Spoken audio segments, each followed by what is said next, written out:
بسم الله الرحمن الرحيم. السلام عليكم ورحمة الله وبركاته. يا رب تكونوا كلكم بخير. النهاردة جاية أكلمكم.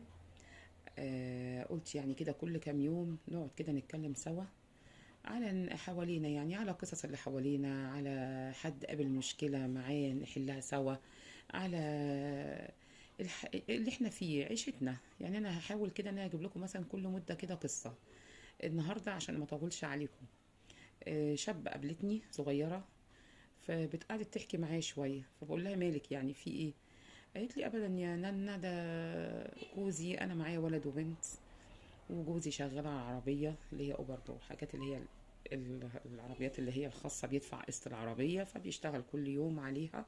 يا دوبك نجيب رزق يومنا، اكلنا وشربنا، يا دوبك المصاريف الاكل والشرب ومصاريف المدرسة. الولاد في تجريبي مش في مدارس خاصة طبعا عشان المصاريف. فقلت لها طب ايه المشكله؟ قالت لي عايز نخلف تاني. تخلفي تاني ليه يا بنتي؟ طب ما انتوا معاكوا وربنا مديكوا، يعني بارك الله فيما اعطى، وربنا رزاق بيرزقكم برزقهم.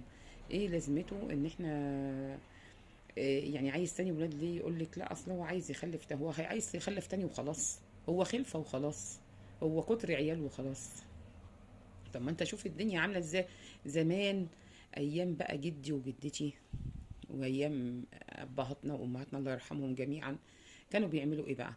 العيل قبل ما يتولد بيكونوا محوشين وبيعيني ومدبقين، ويعلم بيهم ربنا عشان يشتروا ايه؟ يشتروا حتة ارض او يشتروا حتة بيت. ليه بقى؟ لعيالهم. ما هو العيل ده هيجي عايز ايه؟ عايز شقة، عايز مصاريف مدارس، واخد بالك؟ العيل هيجي عايز مصاريف مدارس، عايز، وكمان في زمان يعني ما كانش التعليم بفلوس زي دلوقتي، كان يعني مصاريف بسيطة. الناس كانت بتجيب حتة طعمية وسندوتش عيش بلدي ولا عيش فينو وتلفه في ورقة الجورنال ولا في الكيس النايلو، والناس خلاص بتعيش وبتاكل. وطلع منهم دكاترة، وطلع منهم ضباط، وطلع منهم مدرسين، وطلع منهم مهندسين. كل الجيل اللي فات اللي هي الناس المخضرمة، الناس اللي مخها يتقل بالذهب دي، والرؤساء وكله، دي الناس اللي بتاعت زمان اللي كانوا بياكلوا الاكله البسيطه واللقمه البسيطه، وكانت الناس بتعيش وكانت بتقضي وبتتعلم.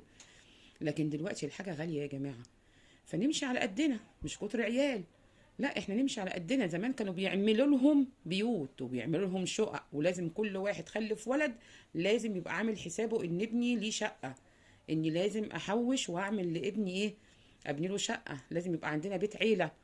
دلوقتي يا دوبك يعني واحد عايش في ايجار جديد، وواحد يا دوبك العربيه بيشتغل عليها بتدخله قرش، ويا دوبك بيدخله فلوس اللي هي اكل وشرب ومصاريف البيت ومصاريف المدارس، ده كفايه دكاتره كمان والعلاج والعيا. فيا دوبك ماشي تقول اخلف تاني، تخلف تاني على ايه؟ على ايه يعني؟ اللي بيخلف تاني ده بيبقى فيه زياده. ربنا الرزاق وكله برزقه، بس ماما قال يعني نقول ايه؟ نمشي على القد، لما ربنا يكرمنا ويدينا ويبقى فيه زياده خلف. صح ولا غلط كلامي؟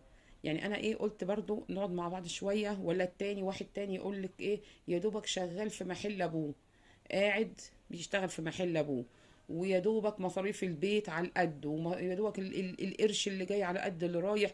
وايه بقى؟ يروح مدخلك عياله مدارس خاصه، يروح يتفسح في فسح هو واصحابه، الحاجات الغاليه والمحلات الغاليه والكافيهات الغاليه. يا حبيبي طب ما هو بيتك انت اولى، ولادك اولى. بدل ما انت بتاخد الفلوس دي تتبعزق بيها مع اصحابك وتتفسح بيها مع اصحابك، بيتك اولى ومراتك اولى وعيالك اولى. ودلوقتي الحاجه غاليه. فيا ريت يا ريت يعني انا معلش، انا الفيديو بتاعي ما تزعلوش مني، بس يمكن الام والاب ما يقدروش يكلموا ولادهم بالطريقه دي. يمكن مثلا ايه، الزوجه خايفه تتكلم لا يتخانق معاها ويزعق معاها، خلاص.